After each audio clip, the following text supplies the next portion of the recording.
ಲಕ್ಷಾಂತರ ಜನ ಸೇರಿದರೆ ಒಬ್ಬ ಕಾಮನ್ ಮ್ಯಾನ್ ಸತ್ತಿರೋದಕ್ಕೆ. ನೀವು ಥಿಂಕ್ ಮಾಡಿ, ಬಿಹಾರ್ ಥರದ ವರ್ಸ್ಟ್ ಪೊಲೀಸ್ ಸಿಸ್ಟಮ್ನ ನಾನು ಎಲ್ಲೂ ನೋಡಲಿಲ್ಲ.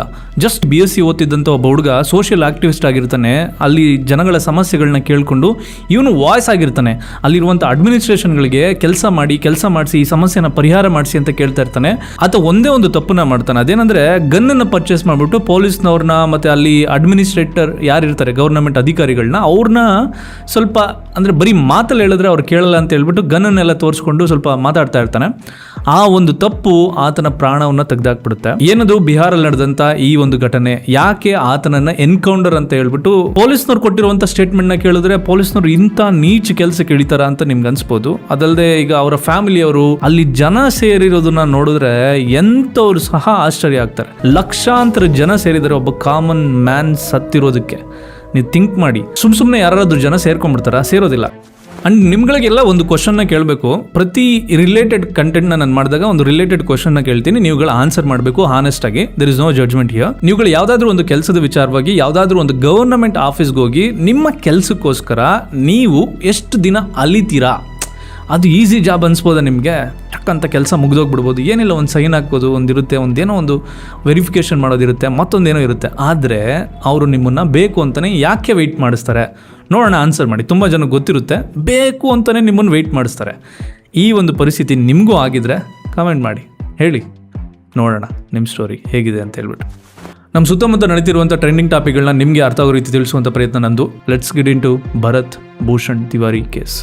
ಸುಮಾರು 2 ವರ್ಷಗಳ ಹಿಂದೆಯಿಂದ ಆತ ಏನು ಮಾಡ್ತಾನೆ ಅಂದರೆ, ಒಂದು ಜುಮೈನಾ ಅನ್ನುವಂಥ ಒಂದು ಹಳ್ಳಿನಲ್ಲಿ ಒಂದು ಫ್ಲಡ್ ಆಗಿರುತ್ತೆ. ಫ್ಲಡ್ ಆದ ಕಾರಣಕ್ಕೆ ವಾಟರ್ ಲಾಗಿಂಗ್ ಆಗಿರುತ್ತೆ. ವಾಟರ್ ಲಾಗಿಂಗ್ ಆದಂಥ ಕಾರಣಕ್ಕೆ ಅಲ್ಲಿರುವಂಥ ಜನಗಳ ಜೀವನ ಶೈಲಿ ತುಂಬಾ ಕಷ್ಟ ಆಗಿರುತ್ತೆ. ಆ ಕಷ್ಟಗಳನ್ನು ಪರಿಹಾರ ಬೇಕು ಅಂತ ಹೇಳ್ಬಿಟ್ಟು ಜನಗಳು ಗವರ್ನಮೆಂಟ್ ಅಧಿಕಾರಿಗಳ ಹತ್ರ ಹೋಗ್ತಾರೆ. ಆ ಒಂದು ರಿಲೇಟೆಡ್ ಗವರ್ನಮೆಂಟ್ ಡಿಪಾರ್ಟ್ಮೆಂಟ್ಗೆ ಹೋಗಿ ಆ ಡಿಪಾರ್ಟ್ಮೆಂಟ್ಗೆ ಅಲ್ದು ಈ ಸಮಸ್ಯೆ ಪರಿಹಾರ ಮಾಡಿ ಅಂತ ಕೇಳಿದ್ರು ಸಹ ಅಲ್ಲಿರೋರು ಒಂದು ಸ್ವಲ್ಪ ಕೂಡ ತಲೆ ಕೆಡಿಸ್ಕೊಳ್ಳದೆ ಏನೂ ಬದಲಾವಣೆ ತರೋದಿಲ್ಲ. ಅದೇ ಕಾರಣಕ್ಕೆ ಏನ್ ಮಾಡ್ತಾನೆ, ನಾನು ಜನರ ಪರವಾಗಿ ಹೋರಾಟವನ್ನ ಮಾಡ್ತೀನಿ, ನಾನು ಜನರ ಪರವಾಗಿ ವಾಯ್ಸ್ ರೈಸ್ ಮಾಡ್ತೀನಿ ಅಂತ ಹೇಳ್ಬಿಟ್ಟು ಭರತ್ ಏನ್ ಮಾಡ್ತಾನೆ, ಒಂದು ಸೋಷಿಯಲ್ ಮೀಡಿಯಾನ ಯೂಸ್ ಮಾಡ್ಕೊಳ್ಳೋಣ ಅಂತ ಹೇಳ್ಬಿಟ್ಟು ಯಾವಾಗ ನೋಡಿದ್ರು ಒಂದು ಯಾವುದೋ ಒಂದು ಗವರ್ನಮೆಂಟ್ ಆಫೀಸ್ ಹತ್ರ ಹೋಗೋದು, ಅಧಿಕಾರಿಗಳ ಹತ್ರ ಮಾತಾಡ್ತಾ ಇರೋದು, ಇಂಥ ಸಮಸ್ಯೆ ಇದೆ, ಇದಕ್ಕೆ ಪರಿಹಾರ ಬೇಕು, ಇಷ್ಟೊಂದು ಜನಗಳು ಸಮಸ್ಯೆನಲ್ಲಿ ಬಳಲ್ತಾ ಇದ್ದಾರೆ ಅಂತ ಹೇಳ್ಬಿಟ್ಟು ಕೇಳ್ತಾನೆ. ಕೇಳಬೇಕಾದ್ರೆ ಏನ್ ಮಾಡ್ತಾನೆ, ತನ್ನ ಫೋನ್ನ ಯೂಸ್ ಮಾಡ್ತಾನೆ, ಇಂಟರ್ನೆಟ್ನ ಯೂಸ್ ಮಾಡ್ತಾನೆ, ಫೇಸ್ಬುಕ್ ಲೈವ್ ಹೋಗ್ತಾನೆ. ಸೊ ಈತ ಮಾಡಿದಂಥ ಈ ಒಂದು ಫೇಸ್ಬುಕ್ ಲೈವ್ ಅನ್ನುವಂಥ ಒಂದು ಕಾನ್ಸೆಪ್ಟ್ ತುಂಬಾ ಜನ ಮಾಡ್ತಾರೆ ಇತ್ತೀಚೆಗೆಲ್ಲ. ಅದರಿಂದನೇ ಗೊತ್ತಾಗ್ತಿದೆ ಯಾರ ರಿಯಾಲಿಟಿ, ಯಾರ ಬಂಡವಾಳ ಏನು, ಯಾವ ಒಂದು ಡಿಸ್ಟ್ರಿಕ್ಟು, ಯಾವ ಒಂದು ತಾಲೂಕು, ಯಾವ ಒಂದು ಲೋಕಲ್ ಲೆವೆಲ್ ಅಲ್ಲಿ ಒಂದು ಗವರ್ನಮೆಂಟ್ ಆಫೀಸ್ಗಳಲ್ಲಿ ಏನಾದರೂ ಕೆಲಸಕ್ಕೆ ಅಂತ ಹೋದಾಗ ಅವ್ರು ಯಾವ ರೀತಿ ಟ್ರೀಟ್ ಮಾಡ್ತಾರೆ, ಯಾವ ರೀತಿ ಬಿಹೇವ್ ಮಾಡ್ತಾರೆ, ಎಷ್ಟು ಡಿಲೇ ಮಾಡ್ತಾರೆ, ಕೆಲಸ ಮಾಡೋದನ್ನ ನೆಗ್ಲೆಕ್ಟ್ ಮಾಡ್ತಾರೆ ಅನ್ನೋದು ಜನಗಳಿಗೆ ರಿಯಾಲಿಟಿ ಅರ್ಥ ಆಗ್ತಾ ಇರೋದು ಸೋಷಿಯಲ್ ಮೀಡಿಯಾ ಬಂದ ಮೇಲೆ. ಅದೇ ರೀತಿ ಅವನು ಫೇಸ್ಬುಕ್ ಅಲ್ಲಿ ಲೈವ್ ಹೋಗಿ ಅಲ್ಲಿ ನಡೀತಿರುವಂತ ಕಾನ್ವರ್ಸೇಷನ್ ಇವನು ಕೇಳ್ತಿರೋದು ಎಲ್ಲವನ್ನ ವಿಡಿಯೋ ಮಾಡಿ ಹಾಕ್ತಾನೆ. ಫೇಸ್ಬುಕ್ ಅಲ್ಲಿ ಯಾವಾಗ ಇವನು ವಿಡಿಯೋ ಮಾಡಿ ಹಾಕ್ತಾನೋ ಅವಾಗ ಅಲ್ಲಿರುವಂತ ಲೋಕಲ್ ಜನಗಳಿಗೆ ಅದು ಈತ ನಮಗೋಸ್ಕರ ಒಂದು ವಾಯ್ಸ್ನ ರೈಸ್ ಮಾಡಿದ್ದಾನೆ, ಜನನಾಯಕ ಅನ್ನೋ ರೀತಿ.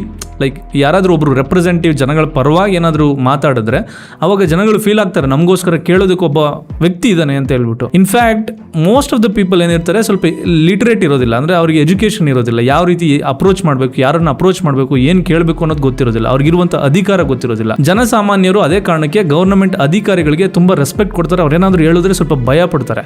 ಆದರೆ ಈತ ಎಜುಕೇಷನ್ ಮಾಡಿರೋ ಕಾರಣಕ್ಕೆ ಈತನಿಗೆ ಗೊತ್ತಿತ್ತು ಯಾವ ರೀತಿ ಕೇಳಬೇಕು ಅಂತ ಹೇಳ್ಬಿಟ್ಟು, ಅದಕ್ಕೆ ಈತ ವಾಯ್ಸ್ ರೈಸ್ ಮಾಡ್ತಿದ್ದ. ಆದರೆ ಅಲ್ಲಿ ಗವರ್ನಮೆಂಟ್ ಅಧಿಕಾರಿಗಳು ಏನು ಮಾಡ್ತಿದ್ರು, ಮಾಡ್ತೀವಿ, ಸರಿ ಮಾಡ್ಬಿಡ್ತೀವಿ, ನೆಕ್ಸ್ಟ್ ಮಾಡ್ಬಿಡ್ತೀವಿ, ನಾಳೆ ಮಾಡ್ಬಿಡ್ತೀವಿ, ನಾಡ್ದು ಮಾಡ್ಬಿಡ್ತೀವಿ, ಒಂದು ವಾರ ಆದ್ಮೇಲೆ ಮಾಡ್ಬಿಡ್ತೀವಿ, ಈ ಥರ ಸುಳ್ಳು ಆಶ್ವಾಸನೆಗಳನ್ನ ಕೊಟ್ಟು ಅವ್ರನ್ನ ಅಲ್ಸಿ ಅವರಿಗೆ ಎಷ್ಟು ಬೇಜಾರು ಮಾಡಿಬಿಟ್ಟಿದ್ದಾರೆ ಅಂದರೆ, ಯಾವಾಗ ಈ ಫೇಸ್ಬುಕ್ಕಲ್ಲಿ ಲೈವ್ ಹೋಗ್ತಾ ಇರ್ತಾನೆ ಆದ್ರೂ ಸಹ ಅಲ್ಲಿ ಯಾವುದೇ ಒಂದಷ್ಟು ಕೆಲಸಗಳು ಆಗ್ತಿರೋದಿಲ್ಲ. ಸುಮಾರು 2 ವರ್ಷದಿಂದ ಈತ ಸೋಷಿಯಲ್ ಆಕ್ಟಿವಿಸ್ಟ್ ಆಗಿ ಕೆಲಸ ಮಾಡ್ತಾ ಇದ್ದಾನೆ, BSc ಸೆಕೆಂಡ್ ಇಯರ್ ಓದ್ತಿರೋ ಒಬ್ಬ ವಿದ್ಯಾರ್ಥಿ. ಅದಾದ ನಂತರ ಇವರು ಬಾಯಿ ಮಾತಿಗೆ ಜಗ್ಗೋದಿಲ್ಲ, ಬಗ್ಗೋದಿಲ್ಲ. ಆ್ಯಂಡ್ ಇವರು ವಿಡಿಯೋಗೆ ಹೋದ್ರೂ ಸಹ ಯಾರು ಅಡ್ಮಿನಿಸ್ಟ್ರೇಷನ್ ಅಂದರೆ ಲೈಕ್ ಈಗ ಲೋಕಲಲ್ಲಿ ಯಾರೋ ಒಬ್ರು ಏನೋ ತಪ್ಪು ಮಾಡಿದ್ದಾರೆ ಅಂದರೆ ಲೋಕಲ್ ಗವರ್ನಮೆಂಟಲ್ಲಿ, ಅಲ್ಲಿಂದ ಹೈಯರ್ ಅಥಾರಿಟಿ ಇರ್ತಾರಲ್ಲ ಅವ್ರ ಹತ್ರ ಹೋಗಿ ಕೇಳಿದ್ರು ಅವರು ಅದೇ ಕೆಲಸ.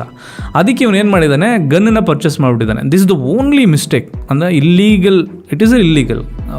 ಲೈಸೆನ್ಸ್ ಇಲ್ಲದೆ ಇರುವಂಥ ಒಂದು ಗನ್ನನ್ನು ಇಟ್ಕೊಳ್ಳೋದು ಇಲ್ಲೀಗಲ್.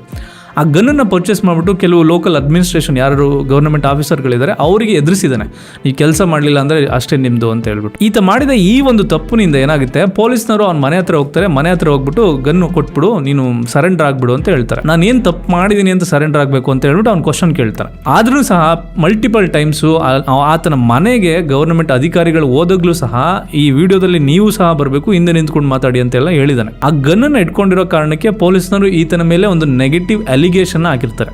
ಒಂದು ದಿನ ಏನಾಗುತ್ತೆ, ಜೂನ್ 17ನೇ ತಾರೀಕು ಗನ್ನನ್ನು ಕೊಟ್ಬಿಡು, ನೀನು ಸರೆಂಡರ್ ಆಗ್ಬಿಡು ಅಂತ ಹೇಳ್ಬಿಟ್ಟು ಒಂದು ಪೊಲೀಸ್ 2 ಜೀಪ್ಗಳೇನೋ ಅವ್ನ ಮನೆ ಹತ್ರ ಬಂದಿರ್ತದೆ. ಅವಾಗ ಅವ್ನು ಫೇಸ್ಬುಕ್ಕಲ್ಲಿ ಲೈವ್ ಮಾತಾಡ್ತಾನೆ, ಇವ್ರುಗಳಿಗೆಲ್ಲ ನಾರ್ಮಲ್ ಈ ಥರ ಜನಗಳು ಹೋಗಿ ಕೇಳಿದ್ರೆ ಅವ್ರು ಬದಲಾಗೋದಿಲ್ಲ, ಇವ್ರುಗಳಿಗೆಲ್ಲ ಭಗತ್ ಸಿಂಗ್ ಅಂತ ಒಬ್ಬ ನಾಯಕರುಗಳು ಬರಬೇಕು ಅಂತ ಹೇಳ್ಬಿಟ್ಟು ಆತ ಗನ್ ಇಟ್ಕೊಂಡು ಹೇಳ್ತಿರ್ತಾನಲ್ಲ. ಸೊ ಅದೇನಾಗುತ್ತೆ ಅಂದರೆ he was inspired by Bhagat Singh. ಅಂದರೆ ಈ ತುಂಬ ಈ ಹೋರಾಟಗಳನ್ನ ಮಾಡ್ಕೊಂಡು ಹೋದರೆ ಇವರು ಮಾತು ಕೇಳೋದಿಲ್ಲ, ಬಗ್ಗೋದಿಲ್ಲ ಅಂತ ಹೇಳ್ಬಿಟ್ಟು ಈತ ಒಂದು ತೊಗೊಂಡಂಥ ಈ ರೂಟು ತಪ್ಪಾಯಿತು.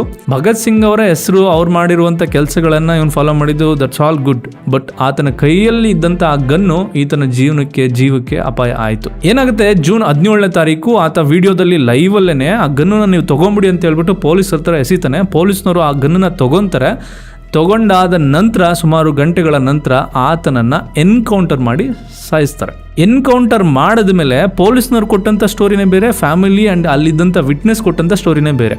ಫಸ್ಟ್ ಪೊಲೀಸ್ನವ್ರು ಏನು ಕೊಟ್ಟಿದ್ದಾರೆ ಅಂತ ಕೇಳಿ. ಅವ್ರೇನಂತ ಕೊಟ್ಟಿದ್ದಾರೆ, ಈತ ಮೆಂಟಲಿ ಅಂದರೆ ಮೆಂಟಲಿ ಸ್ಟೇಬಲ್ ಇರಲಿಲ್ಲ ಅಂತ ಹೇಳ್ಬಿಟ್ಟು. ಆ್ಯಂಡ್ ಎರಡನೇದೇನೆಂದರೆ ಹಿ ವಾಸ್ ಥ್ರೆಟ್ ಅಂದರೆ ಗನ್ ಇಟ್ಕೊಂಡಿದ್ದ, ಅದಕ್ಕೆ ನಮಗೆ ಡೇಂಜರ್ ಅಂತ ಅನಿಸ್ತಿತ್ತು. ಮೂರನೇದೇನೆಂದರೆ ಆತನೇ ಫಸ್ಟ್ ಫೈರ್ ಮಾಡ್ದ ಅಂತ ಹೇಳ್ಬಿಟ್ಟು ಇವರು 3 ಸ್ಟೇಟ್ಮೆಂಟ್ಗಳನ್ನ ಕೊಟ್ಟು, ಅದೇ ಕಾರಣಕ್ಕೆ ನಮ್ಮ ಸೆಲ್ಫ್ ಡಿಫೆನ್ಸ್ಗೋಸ್ಕರ ನಾವು ಫೈರ್ ಮಾಡಿದ್ದೀವಿ ಅಂತ ಹೇಳ್ಬಿಟ್ಟು ಆತನನ್ನು ಕೊಂದಿದ್ದಾರೆ. ಕಾಲಿಗೆ 2 ಬುಲೆಟು ಆ್ಯಂಡ್ ಅಪ್ಪರ್ ಬಾಡಿಗೆ ಏನೋ ಬುಲೆಟ್ ಹೊಡೆದ ಕಾರಣಕ್ಕೆ ಮೇಜರ್ ಇಂಜುರಿ ಆಗಿದೆ. ತಕ್ಷಣ ಆಸ್ಪತ್ರೆಗೆ ಸೇರಿಸಿದ್ದಾರೆ ಪಾಟ್ನಾದಲ್ಲಿ, ಬಟ್ ಸ್ಟಿಲ್ ಸತ್ತೋಗಿದ್ದಾರೆ. ಆತ ಸತ್ತೋದ ನಂತರ ಅಂತ್ಯಕ್ರಿಯೆ ಮಾಡುವಂಥ ಸಮಯದಲ್ಲಿ ಆತನ ದೇಹವನ್ನು ತೊಗೊಂಡು ಹೋಗ್ಬೇಕಾದ್ರೆ ನೀವು ನಂಬಲ್ಲ, ಒಂದು ಸಣ್ಣ ಹಳ್ಳಿನಲ್ಲಿ ಈತ ಫೇಮಸ್ ಆಗಿದ್ದು ಸುಮಾರು 1 ಲಕ್ಷಕ್ಕಿಂತ ಹೆಚ್ಚು ಜನ ಆತನ ಅಂತ್ಯ ಸಂಸ್ಕಾರಕ್ಕೆ ಬಂದಿದ್ದಾರೆ. ಆ್ಯಂಡ್ ಆತ ಮಾಡ್ತಿದ್ದು ನ್ಯಾಯ ಅಂತ ಗೊತ್ತಾದ ನಂತರ, ಇನ್ಫ್ಯಾಕ್ಟ್ ಫ್ಯಾಮಿಲಿಯವರ ಸ್ಟೇಟ್ಮೆಂಟ್ ನಾನು ಹೇಳಿಲ್ಲ, ಫ್ಯಾಮಿಲಿಯವರ ಸ್ಟೇಟ್ಮೆಂಟ್ ಏನಂತ ಹೇಳಿದರೆ, ಆತ ಗನ್ನನ್ನು ಕೊಟ್ಟು ಆಲ್ರೆಡಿ ಸರೆಂಡರ್ ಆಗಿದ್ದ, he was not a threat, ಅವ್ನು ಯಾರಿಗೂ ಸಹ ಭಯ ಬೀಳಿಸಿರ್ಲಿಲ್ಲ ಅನ್ನೋದನ್ನ ಫ್ಯಾಮಿಲಿಯವರು ಸ್ಟೇಟ್ಮೆಂಟ್ ಕೊಟ್ಟಿದ್ದಾರೆ. ಆತ ಸತ್ತ ಮೇಲೆ ಅಂತ್ಯಕ್ರಿಯೆಗೆ ಲಕ್ಷಾಂತರ ಜನ ಬಂದಿದ್ದಾರೆ. ಆತನ ಪರವಾಗಿ ನಿಂತವರು ಅವರು ಇವಾಗ ಯಾವ ರೀತಿ ಒಂದು ಪ್ರೊಟೆಸ್ಟ್ ಮಾಡ್ತಾ ಇದ್ದಾರೆ ಅಂದರೆ, ರೋಡನ್ನ ಬ್ಲಾಕ್ ಮಾಡ್ತಾ ಇದ್ದಾರೆ, ದೊಡ್ಡ ಅಧಿಕಾರಿಗಳಿಗೆ ಸ್ಲೋಗನ್ನ ಕೂಗ್ತಾ ಇದ್ದಾರೆ. ಅಂದರೆ people are protesting. C the power of social media ಯಾವ ರೀತಿ ಇದೆ ಅಂತಂದರೆ, ಲೋಕಲ್ ನಡೆದಂಥ ಒಂದು ಇಶ್ಯೂ ಏನಾಗುತ್ತೆ, ಇಡೀ ರಾಜ್ಯದಾದ್ಯಂತ ಬಿಹಾರಲ್ಲೆಲ್ಲ ವೈರಲ್ ಆಗಿಬಿಟ್ಟಿದೆ. ಈಗ ಇಡೀ ಬಿಹಾರದ ಜನಗಳಿಗೆ ಗೊತ್ತಾಗಿದೆ ಪೊಲೀಸ್ನವರ ಮುಖವಾಡ ಏನು ಅಂತ ಹೇಳ್ಬಿಟ್ಟು. ಪೊಲೀಸ್ನವರು ಕೊಟ್ಟಂತ ಸ್ಟೇಟ್ಮೆಂಟ್ಗಳನ್ನ ಈಗ ವ್ಯಾಲಿಡೇಷನ್ ಮಾಡಲೇಬೇಕು. ಸದ್ಯಕ್ಕೆ ಏನು ಮಾಡಿದ್ದಾರೆ, ಆ ಒಂದು ಎನ್ಕೌಂಟರ್ ಅಲ್ಲಿ ಯಾರ್ಯಾರು ಇನ್ವಾಲ್ವ್ ಆಗಿದ್ರು ಅವ್ರನ್ನೆಲ್ಲ ಸಸ್ಪೆಂಡ್ ಮಾಡಿದ್ದಾರೆ. ಇವಾಗ ಲೀಗಲ್ ಸಿಸ್ಟಮ್ ಏನಂತ ಕ್ವಶನ್ ಕೇಳ್ತಿದೆ ಅಂದರೆ, ಅವನು ಸರೆಂಡರ್ ಆಗಿರೋದು ಒಂದು ವಿಡಿಯೋದಲ್ಲಿ ಇದೆ, ಹಾಗಿದ್ರೂ ಸಹ ನೀವೇನಕ್ಕೆ ಎನ್ಕೌಂಟರ್ ಮಾಡಿದ್ರಿ? ನೀವು ಹೇಳ್ತಿದ್ದಾರಲ್ಲ ಅವನು ಮೆಂಟಲಿ ಇಲ್ಲ ಅಂತ ಹೇಳ್ಬಿಟ್ಟು, ಯಾವ ಬೇಸಿಸಲ್ಲಿ ಹೇಳ್ತಾ ಇದ್ದೀರಾ? ಅಲ್ಲಿರುವಂಥ ವಿಟ್ನೆಸ್ಗಳು ಸಹ ಹೇಳ್ತಾ ಇದ್ದಾರೆ ಆತ ಸರೆಂಡರ್ ಆಗಿದ್ದಾನೆ, ಆದ್ರೂ ಸಹ ನೀವು ಫೈರ್ ಮಾಡಿದ್ದೀರಾ ಅಂತ ಹೇಳ್ಬಿಟ್ಟು. ನೀವು ಹೇಳ್ತಿದ್ದೀರಾ ಬರೀ ಕಾಲಿಗೆ ಫೈರ್ ಮಾಡಿದ್ದಾರೆ, ಬಟ್ ಆದ್ರೂ ಅವ್ನು ಸತ್ತೋಗಿದ್ದಾನೆ, ಮೇಜರ್ ಇಂಜುರಿ ಆಗಿದೆ. ಸೊ ಈ ಎಲ್ಲ ಕ್ವಶನ್ಸ್ಗಳಿಗೆ ನೀವು ಆನ್ಸರ್ ಮಾಡಬೇಕು ಅಂತ ಹೇಳ್ಬಿಟ್ಟು ಕ್ವಶನ್ನ ಕೇಳ್ತಿದೆ. ಆ್ಯಂಡ್ ಸುಮಾರು ಲೈಕ್ ಆಪೋಸಿಷನ್ ಲೀಡರ್ಸು ಅವ್ರುಗಳೆಲ್ಲ ಏನು ಮಾಡ್ತಾ ಇದ್ದಾರೆ, ಇದೊಂದು ಸ್ಟ್ರಿಕ್ಟ್ ರೂಲ್ಸ್, ಅಂದರೆ ಸ್ಟ್ರಿಕ್ಟ್ ಒಂದು ಇನ್ವೆಸ್ಟಿಗೇಷನ್ ಆಗಬೇಕು, ಅನ್ಬಯಾಸ್ಟಾಗಿ ಆಗಬೇಕು, ಇಲ್ಲಿ ಅಧಿಕಾರಿಗಳು ತಪ್ಪಿದ್ರೆ ಅವರಿಗೆ ಶಿಕ್ಷೆ ಆಗಬೇಕು ಅಂತ ಹೇಳ್ತಾ ಇದ್ದಾರೆ. ಈಗ ಸಿಸ್ಟಮ್ ಯಾವ ಥರ ಇದೆ, ಪೊಲೀಸ್ ಸಿಸ್ಟಮ್ ಇದೆ, ಅದಾದ್ಮೇಲೆ ಲೀಗಲ್ ಸಿಸ್ಟಮ್ ಇದೆ. ಲೀಗಲ್ ಸಿಸ್ಟಮ್ಗೆ ಏನೇನು ಎವಿಡೆನ್ಸ್ಗಳನ್ನ ಬೇಕು ಅದನ್ನು ಕಲೆ ಹಾಕೋದು ಕೂಡ ಒಂದು ಪೊಲೀಸ್ ಸಿಸ್ಟಮೇ. ಪ್ರೊಬಬ್ಲಿ SITನ ರಚನೆ ಮಾಡ್ಬೋದು, ಆದರೆ ಪೊಲೀಸ್ನವರು ಯಾವತ್ತೂ ಪೊಲೀಸ್ನವ್ರನ್ನ ಬಿಟ್ಕೊಡೋದಿಲ್ಲ. ಈಗ ಅವ್ರೇನಾದರೂ ಅವನು ಮೆಂಟಲಿ ಇಲ್ಲ ಅಂತ ಏನಾದರೂ ಪ್ರೂವ್ ಮಾಡಿಸಿದ್ರು ಅಂದರೆ ಡಾಕ್ಟರ್ ಸರ್ಟಿಫಿಕೇಟ್ ತರ್ತಾರೆ, ಇದಕ್ಕೆ ಮುಂಚೆ ಈ ಥರ ಮಾಡಿದ್ದು ಆ ಥರ ಮಾಡಿದ್ದು ಅಂತ ಹೇಳ್ಬಿಟ್ಟು.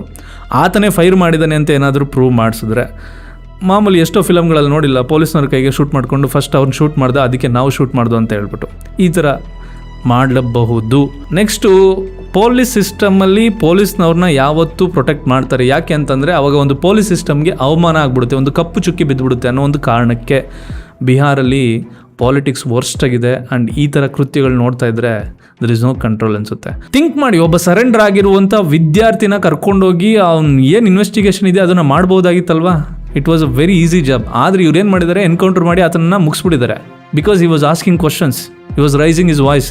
ಯಾರಿಗೋಸ್ಕರ? ಪೀಪಲ್ಸ್ಗೋಸ್ಕರ. ಅದೇ ಉಗ್ರಗಾಮಿಗಳನ್ನ ಏನು ಮಾಡ್ತಾರೆ, ಸೆರೆ ಹಿಡಿದ್ಬಿಟ್ಟು ಅವ್ರನ್ನ ತೊಗೊಂಡೋಗ್ಬಿಟ್ಟು ರೀಹಾಬ್ಗೆ ಹಾಕ್ಬಿಟ್ಟು ಅವರಿಗೆ ಲಕ್ಷಾಂತರ ರೂಪಾಯಿ, ಕೋಟ್ಯಾಂತರ ರೂಪಾಯಿ ದುಡ್ಡನ್ನ ಖರ್ಚು ಮಾಡ್ತಾರೆ, ವರ್ಷಾನ್ಗಟ್ಲೆ ಇಟ್ಕೊತಾರೆ. ಕೊನೆಗೆ ಶಿಕ್ಷೆ ಆಗೋದಕ್ಕೆ ವರ್ಷಾನ್ಗಟ್ಲೆ ಆಗುತ್ತೆ, ಅಷ್ಟರಲ್ಲಿ ಆಲ್ರೆಡಿ ಅವನು ಎಂಜಾಯ್ ಮಾಡಿಕೊಂಡು ಇರ್ತಾನೆ. ನೋಡಿ ದ ಡಿಫ್ರೆನ್ಸ್ ನೋಡಿ ಏನಿದೆ, ಯಾವ ಥರ ಇದೆ ಅಂತ ಹೇಳ್ಬಿಟ್ಟು. ಗೊತ್ತಿಲ್ಲ ನ್ಯಾಯ ಸಿಗುತ್ತೋ ಇಲ್ವೋ ಅಂತ ಹೇಳ್ಬಿಟ್ಟು ಸುಮಾರು ಇದಕ್ಕೂ ಮುಂಚೆನೂ ಸುಮಾರು ನಡೆದಿದೆ. ಒಳ್ಳೆ ಪತ್ರಕರ್ತರು, ಯಾರಾದ್ರು ಸೋಷಿಯಲ್ ಆ್ಯಕ್ಟಿವಿಸ್ಟು, ಇವ್ರುಗಳೇನಾದರೂ ಇದ್ದರೆ ಅವ್ರನ್ನ ಮೆಂಟಲಿ, ಫಿಸಿಕಲಿ, ಫಿನಾನ್ಷಿಯಲಿ ತುಂಬ ಹರಾಜು ಮಾಡೋದು, ಅವ್ರನ್ನ ಲೀಗಲ್ ಸಿಸ್ಟಮ್ ಒಳಗಡೆ ತಗ್ಲಾಕ್ಸೋದು, ಈ ಥರ ತುಂಬಾ ನಡೀತಿದೆ. You cannot fight against police, you cannot fight against politicians, you cannot fight against corrupt officers. ಅದಂತೂ ಎಲ್ರಿಗೂ ಇವಾಗ ಕ್ಲಿಯರ್ ಆಗಿ ಅರ್ಥ ಆಗ್ತಿದೆ. ನಿಮ್ಗೇನು ಅನ್ಸುತ್ತೆ ಕಮೆಂಟ್ ಮಾಡಿ. ಅವ್ರಿಗೆ ನ್ಯಾಯ ಸಿಗುತ್ತಾ ಇಲ್ವಾ ಗೊತ್ತಿಲ್ಲ. Let's hope for the best.